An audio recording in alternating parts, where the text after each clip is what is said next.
இப்போ பார்த்தோன்னா, விஜயா வந்து ஓவரா ஆசைப்பட்டு அந்த நீத்துவ நம்ம மனோஜ் கல்யாணம் பண்ணி வச்சலான்னு நினைக்கிறாங்க. அங்கேயே நம்ம ரவி ஹோட்டலுக்கு போகிறாங்க, ரெஸ்டாரண்ட்ஸுக்கு.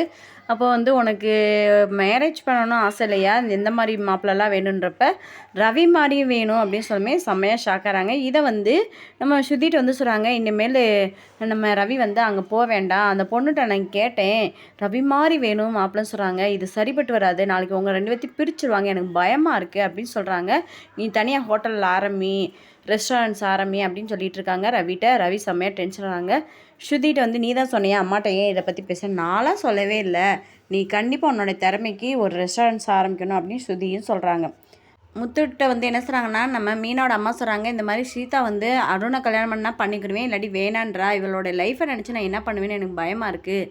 அவளை வேலைக்கு அனுப்பலாமா? வேலைக்கு அனுப்புனா கூட கொஞ்சம் வந்து இதெல்லாம் மறந்துடும் வச்சிடும் அப்படின்னு சொல்கிறாங்க. அதுக்கடுத்து முத்து இங்கே வீட்டுக்கு வராங்க. வீட்டுக்கு வந்தோடனே மீனாட்ட எல்லாமே அவங்க அம்மாட்ட சொல்லி தான் பேச வச்சே அப்படின்னுமே, இல்லை இல்லை நான் சொல்லலை, என்ன சொன்னாங்க அம்மா அப்படின்னு சொல்லிட்டு மீனா கேட்குறாங்க. நடிக்காத அப்படின்றாரு நம்ம முத்து.